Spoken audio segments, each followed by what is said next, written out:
અગાઉના લેક્ચરમાં આપણે લોર્ડ લિટનના આર્થિક સુધારા વિશેની ચર્ચા કરી હતી. હવે આગળ પોઈન્ટ છે લોર્ડ લિટનના સામાજિક સુધારા.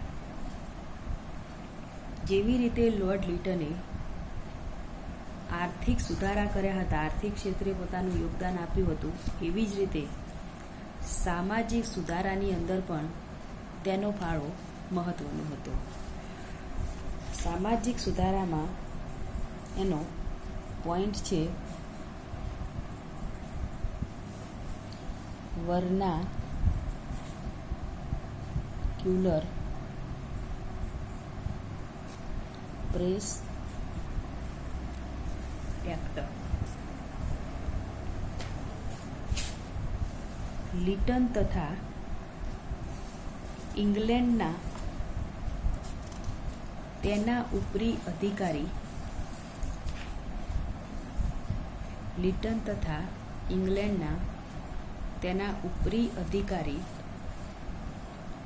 બ્રિટિશ પ્રધાનમંડળે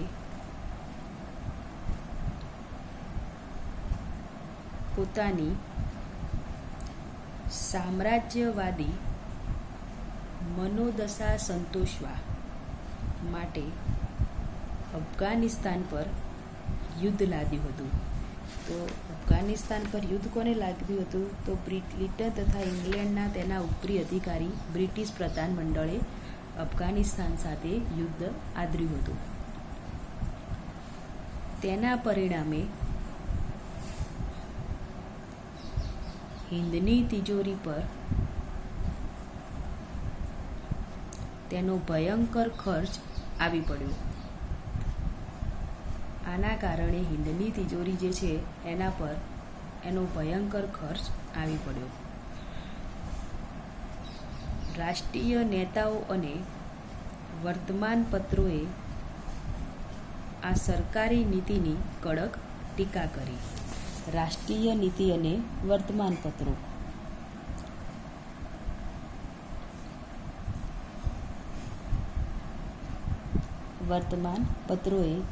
આ જે સરકારની નીતિ હતી, સરકારની નીતિની ટીકા કરી, એટલે કે વખોડી નાખી. તેથી લિટને વર્તમાનપત્રોનું ગળું રૂંધી નાખવા માટે વર્નાક્યુલર પ્રેસ એક્ટ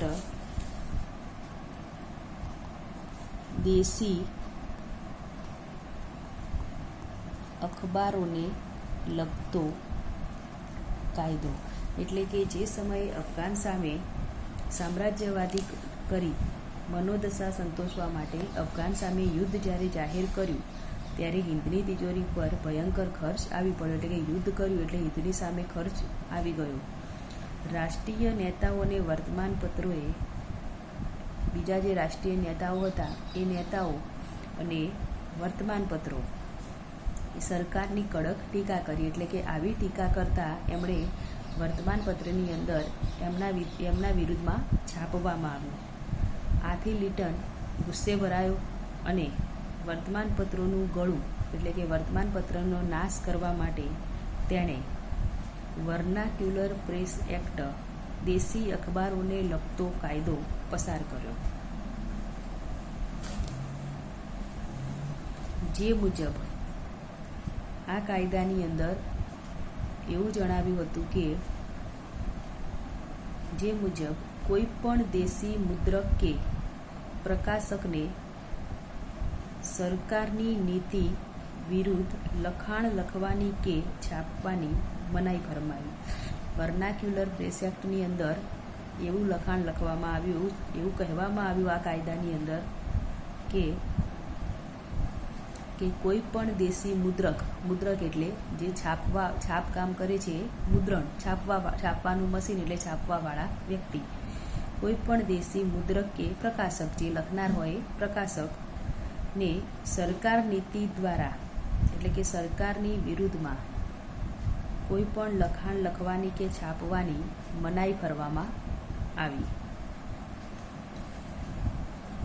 આ કાળો કાયદો માત્ર દેશી ભાષામાં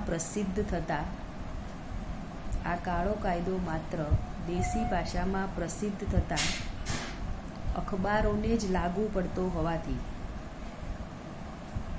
આ જે કાયદો બનાવ્યો હતો કે હવેથી સરકાર વિરુદ્ધમાં કોઈ પણ વ્યક્તિ એટલે કે મુદ્રક કે પ્રકાશક લખાણ છાપી શકશે નહીં. આ જે કાળો કાયદો હતો એ માત્ર દેશી ભાષામાં પ્રસિદ્ધ થતા અખબારોને જ લાગુ પડતો હતો. એટલે કે દેશી ભાષાની અંદર જે લોકો લખાણ લખતા હતા એમને જ લાગુ પડતો હોવાથી વર્નાક્યુલર પ્રેસ એક્ટ તરીકે એ જાણીતો પામ્યો. અંગ્રેજી ભાષામાં પ્રસિદ્ધ થતા અખબારોને તેમાંથી મુક્તિ આપવામાં આવી. એટલે કે અંગ્રેજી ભાષાની અંદર આ અખબારો જે પ્રસિદ્ધ થતા હતા એમને આવું વસ્તુ છાપવાની છૂટ આપવામાં આવી. એટલે કે એમની વિરુદ્ધમાં કોઈ પણ કાયદો હતો નહીં. આથી હિન્દની જાગૃત પ્રજા લિટનના વિરુદ્ધમાં ઉકળી ઉઠી. એટલે કે લિટનનો એમણે વિરોધ કર્યો. આના પછીનો પોઈન્ટ છે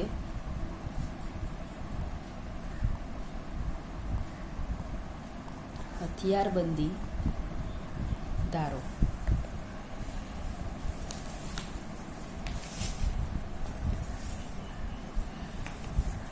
એક જ વર્ષમાં ઈસવીસન 1878માં જ લિટને 2 કાયદા પસાર કરીને ભારતીય લોકોની સ્વતંત્રતાનું અપહરણ કરવા પ્રયાસ કર્યો હતો.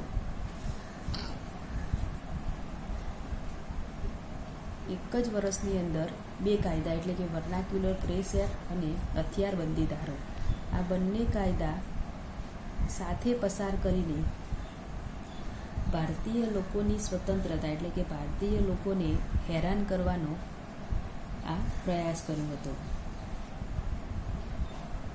આ કાયદા દ્વારા તેણે સરકારી પરવાના વિના આ કાયદાની અંદર એવું હતું કે સરકારી પરવાના એટલે કે સરકારની મંજૂરી વિના હથિયાર રાખવા કે તેના વેપાર પર પ્રતિબંધ મૂક્યો હતો. કાયદાનું ઉલ્લંઘન કરવા માટે જો કોઈ આ કાયદાનો ભંગ કરે, કાયદાનું ઉલ્લંઘન કરે તો વધુમાં વધુ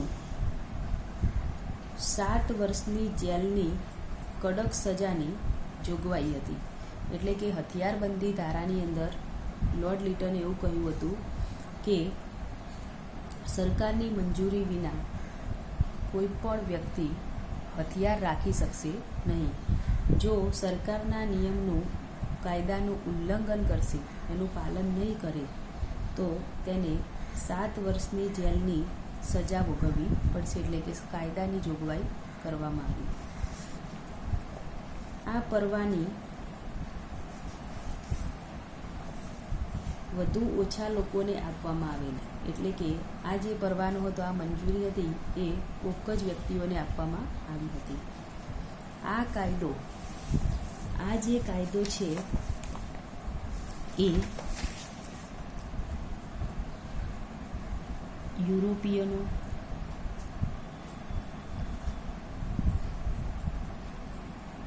એગ્લો ઇન્ડિયન અને સરકારી અમલદારો. આ જે કાયદો છે, આ કાયદો યુરોપિયનો, એગ્લો ઇન્ડિયન અને સરકારી અમલદારોને લાગુ પડતો ન હતો. આ લોકોને આ કાયદો લાગુ પડતો ન હતો. તેથી ભારતીયોમાં જાતીય ધૃણાના બી વવાયા અને આના કારણે ભારતીયોની અંદર જાતીય ધૃણાના બી વવાયા અને પરોક્ષ રીતે રાષ્ટ્રીય ચળવળને વેગ મળ્યો. ત્રીજો પોઈન્ટ છે બે અવિચારી કાર્યો.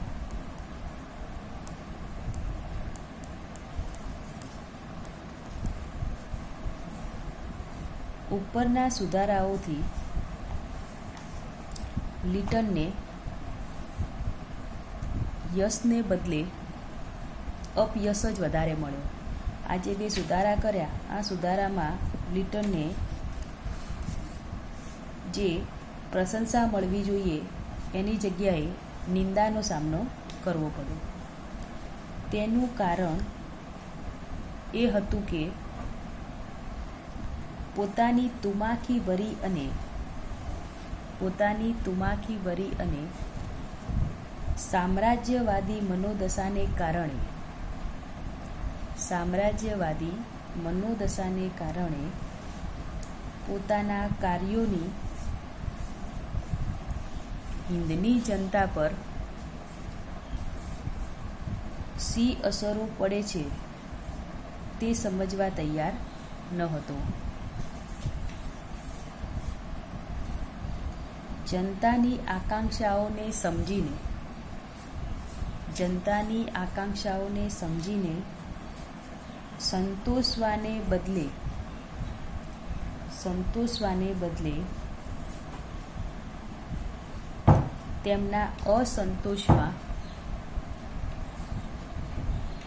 અસંતોષમાં વધારો થાય તેવા જ કાર્યો તેણે હાથ ધર્યા હતા. માટે તે પ્રજામાં અપ્રિય બન્યો હતો. એટલે કે જનતાની જે મુશ્કેલીઓ છે એ મુશ્કેલીઓ એ સમજવા તૈયાર ન હતો. એમને સમજવાને બદલે, એમના સંતોષને બદલે એમના અસંતોષમાં, એટલે કે પ્રજાના અસંતોષમાં વધારો થાય એવા તેને કાર્ય કર્યા હતા. આના પછી આગળ પોઈન્ટ છે દિલ્હી દરબારનું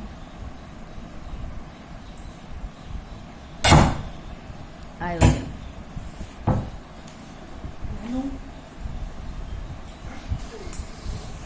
દિલ્હી દરબારનું આયોજન ઈસવીસન 1877માં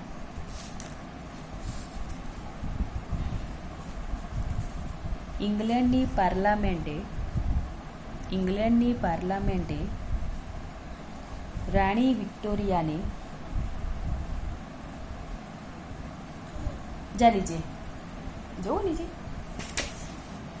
ઇંગ્લેન્ડની પાર્લામેન્ટે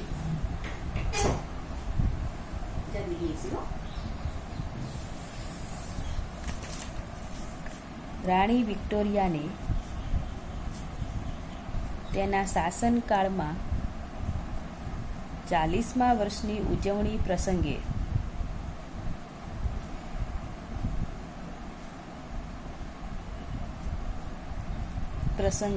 કેસરે હિંદનો ઇલકાબ ભેટ કર્યો. તે પ્રસંગને શાનદાર રીતે ઉજવવા માટે લીટને 1878માં એક ભવ્ય દરબાર ભર્યો.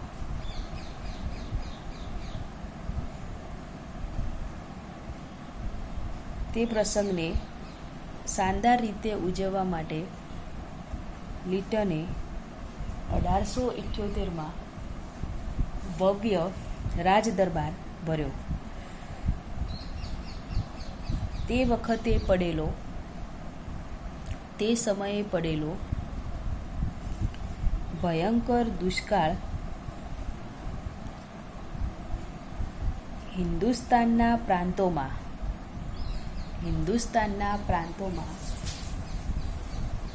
કાળો કેર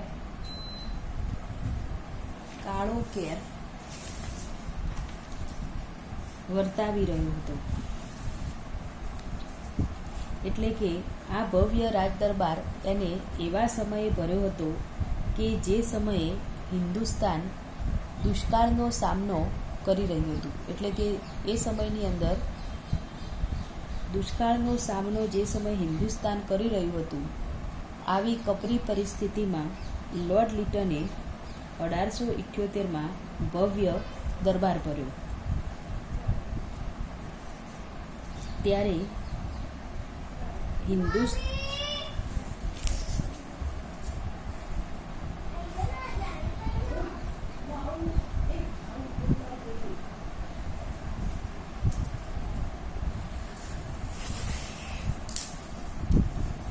હિન્દુસ્તાનનું દ્રવ્ય બળ અને માનવ બળ તથા ભવ્ય વૈભવ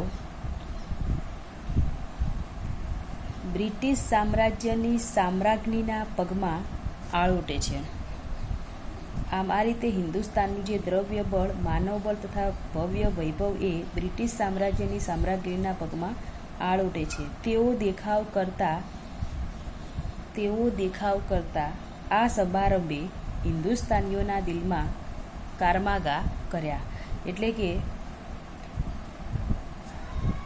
આ રીતે જ્યારે હિન્દુસ્તાન દુષ્કાળનો સામનો કરી રહ્યું હતું, ત્યારે લિટને આવો ભવ્ય દરબાર ભરીને હિન્દુસ્તાનના દિલમાં કારમોગા કર્યો હતો. આના પછીનો પોઈન્ટ છે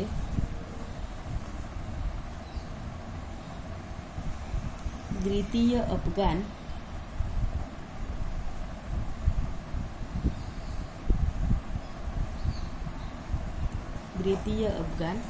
વિગ્રહ. લિટનની નિમણૂક અફઘાન સાથે વધારે સ્પષ્ટ અને વ્યવહારુ નીતિ માટે કરવામાં આવી હતી. ઈસવીસન 1873માં શેર અલીએ જે શરતો મૂકી હતી, તે બધી જ શરતો સ્વીકારવા તૈયારી બતાવી હતી. પરંતુ શરત માત્ર એટલી હતી કે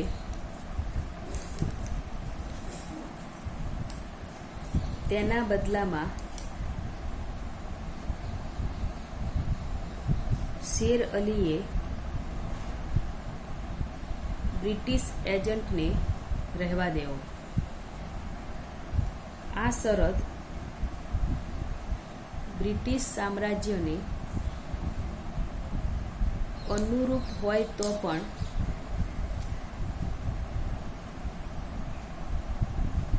શેર અલીને આ શરત ન સ્વીકારવી હોય તો તેને માટે ફરજ પાડી શકાય નહીં. પરંતુ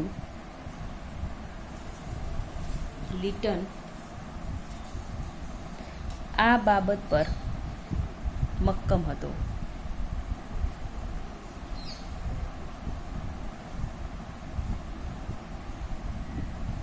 ઇંગ્લેન્ડ સરકારે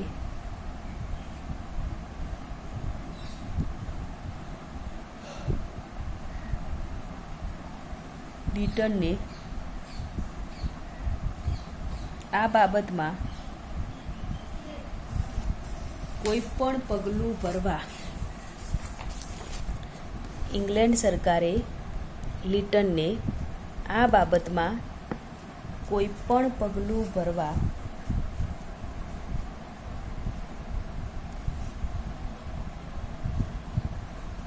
સંપૂર્ણ સત્તા આપી હતી. લિટને જાહેર કર્યું કે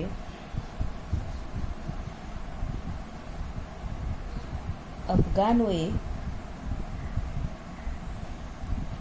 બ્રિટિશ પ્રતિનિધિ પર બળ વાપર્યું છે અને 2 નવેમ્બરે શેર અલીએ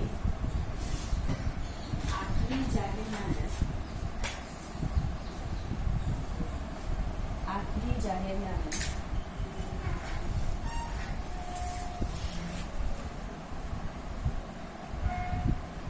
આપવામાં આવ્યું. 20મી નવેમ્બર સુધીમાં બનેલા બનાવ માટે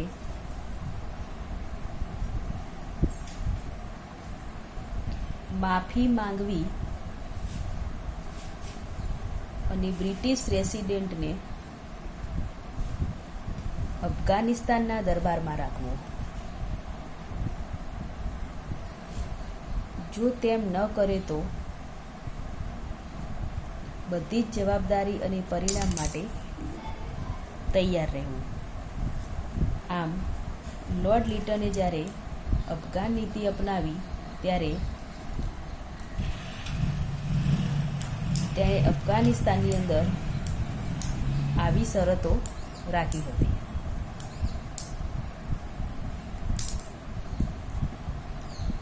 આ આખરીનામાનો જવાબ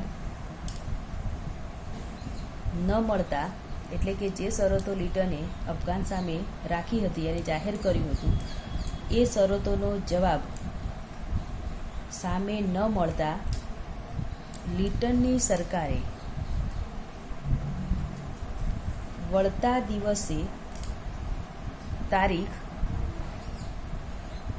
21 નવેમ્બર 1878ના રોજ અફઘાનિસ્તાન સામે યુદ્ધ જાહેર કર્યું. એટલે કે આવી શરતોને પહોંચી વળવા માટે લિટને સરકાર સામે યુદ્ધ જાહેર કર્યું.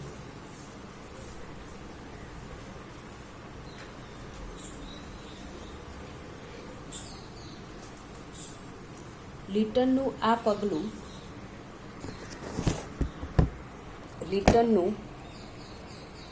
આ પગલું અત્યંત ઉતાવળિયો નિર્ણય હતો.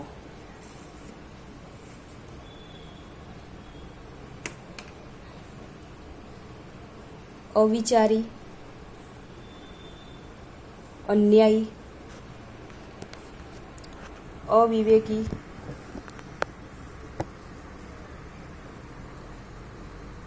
અને અવિવેકી હોવાથી તે ભારતીય પ્રજાના મનમાં હિત શત્રુ રૂપે છવાઈ ગયો.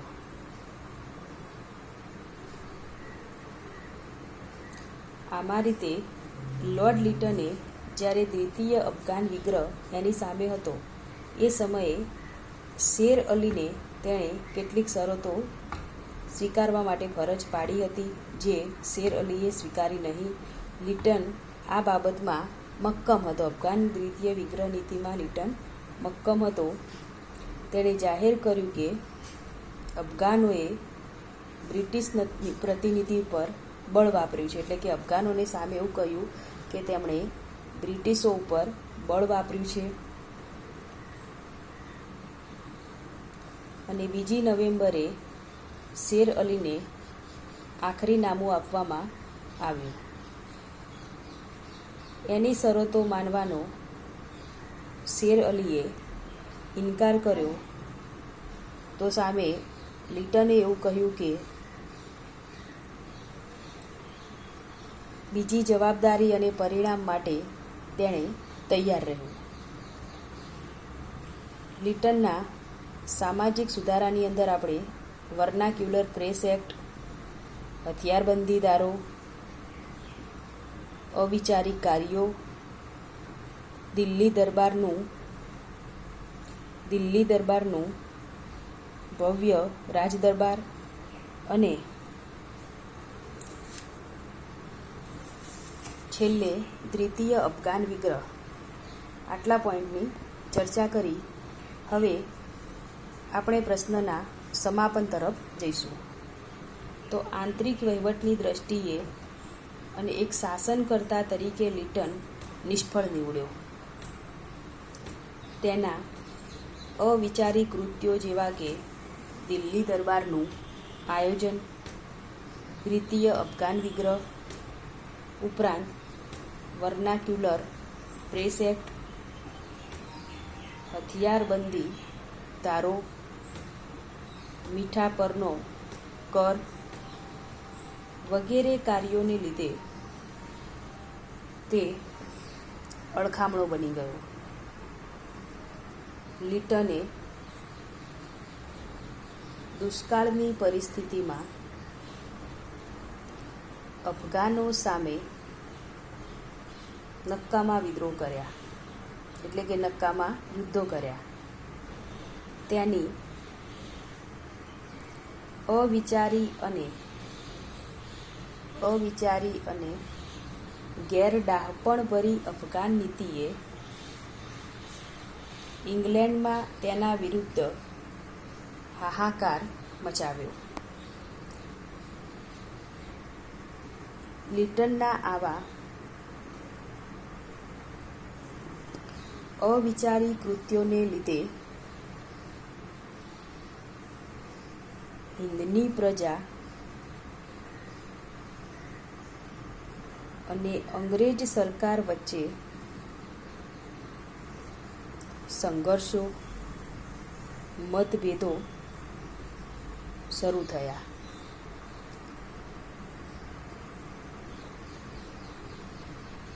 હિંદની પ્રજા અને અંગ્રેજો વચ્ચેનું જોડાણ લિટનના કૃત્યોને લીધે તૂટી ગયું. સર વિલિયમ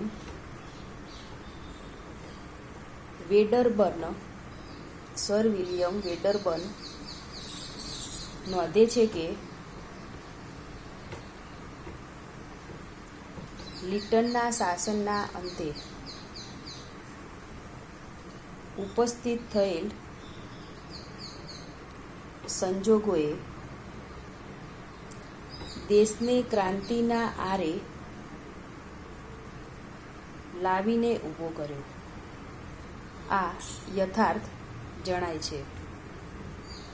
તો આમ આ રીતે યુનિટ 3ની અંદર 2 યુનિટ આપણે પ્રશ્નની ચર્ચા અગાઉ કરેલી છે. યુનિટ 3ની અંદર આપણે લોર્ડ લિટનના આર્થિક અને સામાજિક સુધારા વિશેની ચર્ચા કરી અને એની અંદર આપણે લિટનના આર્થિક સુધારામાં દુષ્કાળ નીતિ, મુક્ત વેપાર નીતિ, મીઠાનો ઇજારો અને SCS એટલે કે સેચ્યુરી સિવિલ સર્વિસની શરૂઆત, આટલા પોઈન્ટની ચર્ચા આપણે આર્થિક સુધારામાં કરી. ત્યારબાદ લિટનના સામાજિક સુધારાની અંદર આપણે વર્નાક્યુલર પ્રેસ એક્ટ, હથિયારબંધી ધારો, 2 અવિચારી કાર્યો, દિલ્હી દરબારનું આયોજન અને દ્વિતીય અફઘાન વિશે ચર્ચા કરી.